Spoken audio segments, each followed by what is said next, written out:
I've just finished reading the short stories by Dostoyevsky, and what struck me most was how he can take the smallest, most ordinary human gesture and turn it into something that exposes the entire human heart.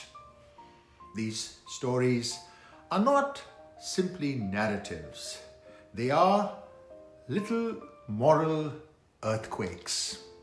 You think you're just listening to a drunk or a jealous husband or a poor child in the cold street, and suddenly the floor gives way and you are looking straight down into the soul. Take the story titled An Honest Thief. We meet a pitiful drunk who ends his life by confessing that he once stole something trivial, a pair of pants. It sounds almost comic, but the way he carries this theft like a stone inside him, the way it eats him from within, is Dostoevsky's way of showing that guilt is not scaled by the price of the object. It is scaled by the weight of conscience. In 3 or 4 pages, he shows how a human being can rot not from hunger or poverty, but from one moral splinter too small for the world to see.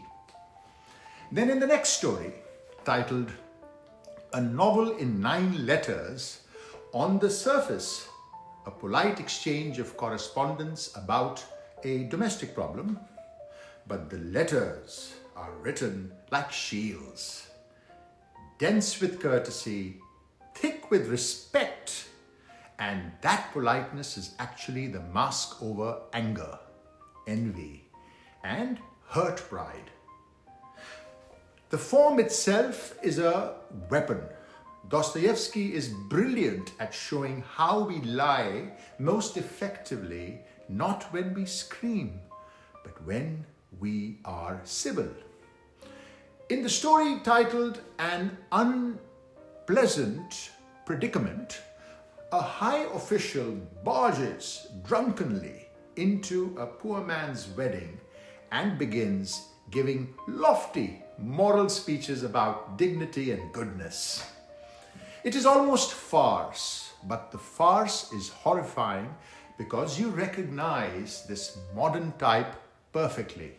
The man who believes that because he has status, his moral commentary is a gift to the world, even when his presence is ruining another person's only moment of joy. Dostoevsky humiliates the reader by making us see pieces of ourselves in that official. Another Man's Wife, the next story, is less about adultery than about possession. Jealousy here is not passion, it is bookkeeping of the soul. The story reveals how often we call love is actually surveillance. Love as a claim, not as care. Then comes another story, the heavenly Christmas tree. One of the simplest and cruelest things he ever wrote. A starving child freezes to death, imagining warmth and celebration behind lit windows. There is no twist, no rhetorical excess, just the quiet indictment that a society that allows such a death has already morally collapsed. Dostoevsky doesn't shout, he lets a child's silence do the work. In the story titled The Peasant Mere, Dostoevsky remembers a tiny childhood incident. He is terrified by a scream in the woods, and a peasant named Mere comforts him with a single gentle gesture.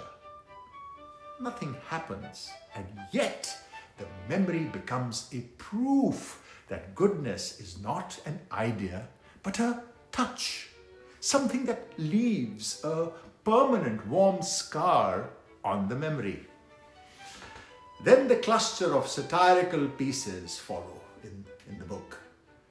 The crocodile, an extraordinary incident. Bobok, from somebody's diary. These are like Dostoyevsky showing you the dissection table. A man swallowed alive by a crocodile gives economic lectures from inside its belly. Corpses in a cemetery hold conversations, stripping away all human pretense. Diaries show the ugliness people hide under principles. These pieces are not comic relief. They are autopsies of hypocrisy, done with a smile that cuts deeper precisely because it looks like mischief. And then the final blow, The Dream of a Ridiculous Man. That's the title of the story. A man decides to kill himself, but falls asleep first and dreams. In the dream, he sees a world of pure innocence, a humanity without corruption, without shame, without lies. And then he watches how evil is reintroduced. Not by monsters, not by necessity, but voluntarily, almost playfully, by human freedom misused. This is perhaps the most terrifying thing Dostoyevsky ever wrote. The idea that paradise is not impossible. We ourselves merely choose against it again and again. The ridiculous man wakes up not cured, but responsible. He no longer wants to die because he has seen that every human gesture either reintroduces corruption or resists it. Taken together, these stories perform one long argument that the real battlefield of good and evil is not history or politics or theory. It is the interior life of individual persons. In moments so small, the world never notices them. Dostoyevsky never flatters us. He shows that cruelty can be socially acceptable, that conscience can be destroyed by a very small sin, that love can degrade into ownership, that indifference can kill more efficiently than violence, and that redemption, when it appears, is usually a quiet human act that nobody documents. What astonishes me is not only what he saw, but how early he saw it.